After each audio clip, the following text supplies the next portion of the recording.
G'day friends and foes. It's Quentin Canahan back with another episode of Questions with Quentin. My guest today, you all know him from Enough Rope. He's tried to hang many people with enough rope. But today, well, you're here in your greatest role as an advocate for the euthanasia laws. Voluntary euthanasia, correct. The man, Andrew Denton. Andrew, how are you? Quentin, hello people out there. Um, Can't believe I said that. It's as if I've never been on camera before. well, you haven't been on camera for a good 4 or 5 years, have you?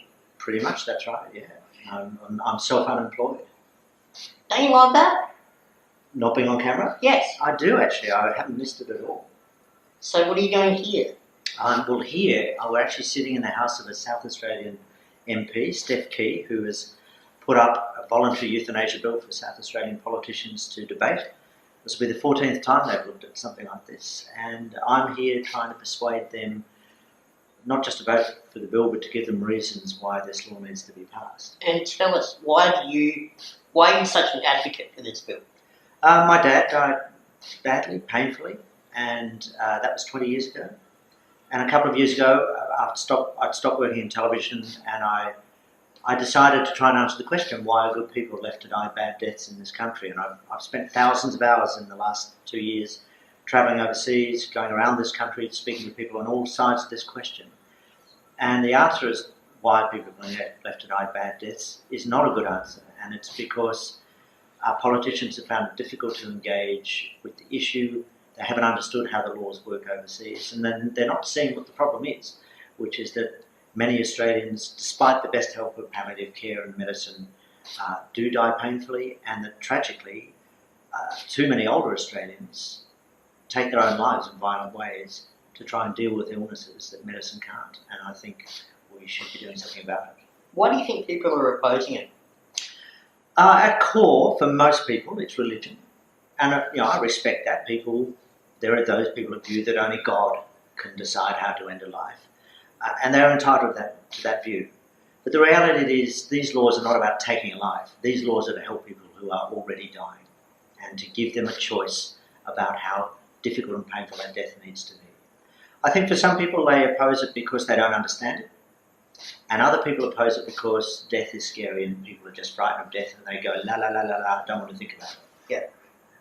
Now, I've been around a lot of people who have had terminal illnesses, and I understand the need for a voluntary euthanasia bill and for the laws to change, but because it's so personal to you, maybe you can say why you feel the law needs to be changed around Australia.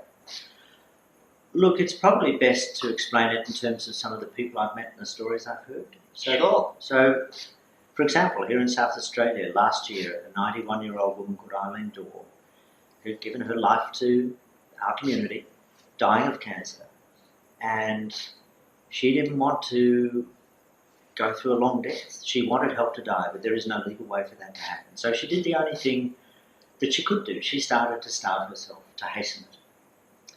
And it took 19 weeks, ultimately, for her to die, and she kept a diary. And in it she wrote, my country's laws decree death by 1,000 cuts for me.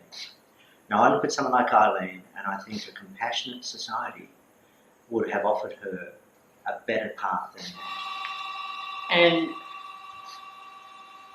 what's next for you as far as advocating those and your team? Because you're just one of probably many people out there that are on this crusade.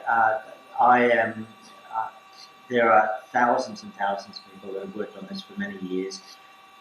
Our most recent and prominent allies are the Australian Nursing Union. It's interesting that nurses are the ones who are advocating for law change. Well, they're in the coalface, probably. They see it. They are in the coalface. They hear the request for help. They carry the trauma of not being able to help because our laws don't allow them. They see why this is needed.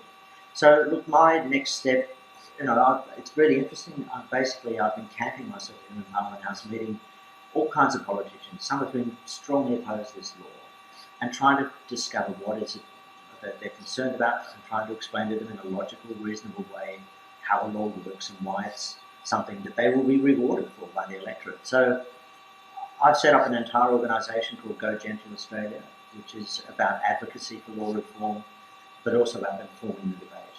And I intend to stick with that and try and keep it funded and keep out front of it for as long as is required for a law to be passed in Australia. And how can people get in touch with your organisation, get involved and become part of the voice for the voiceless? That's right. Being the voice is very important. You can reach us at Go Gentle Australia, one word, .org.au, and you can see what we're doing. You can donate because, we're up against essentially very entrenched and powerful opposition. The opposition is largely driven by the church in Australia, and they have deep pockets and a lot of resources. So, for instance, here in South Australia, now these laws are being proposed. Priests stand up in their churches and encourage their congregation to get in touch with their local member to say, we don't want this. Now, they're allowed to do that. It's democracy. I don't have an issue with that. But it's kind of an unfair fight because the people who want these laws are sick, they're traumatised by the deaths of someone they've loved. They're not organised the way the church are.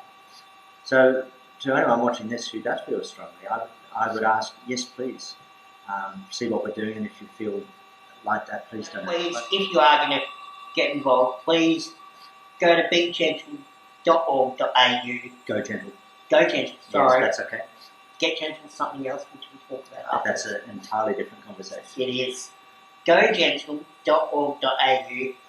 Get involved, and even if it's just to get the information, but if you feel passionate about it, please get involved and really start the discussion, because that's really all Andrew's here to do today. That's why I'm here today, and I think it's a good place to start.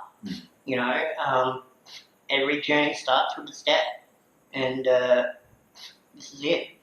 Conan, I'm really appreciative, and it's true that hopefully this will never affect you or someone you love, but maybe one day it will. And having the conversation is the first part of being able to address a very difficult subject. So thank you. By the way, you ever going to do another TV show? Look, I think the last TV show I did was Rambling, and I'm still in witness protection from that. If you do, you know who's your first guest, don't you? Absolutely, Yeah. yeah. Russell Crowe. No, I was going to say Angelina Jolie, but there we go. Okay, Yeah. good. All right. Thank you very much, and we are out of here.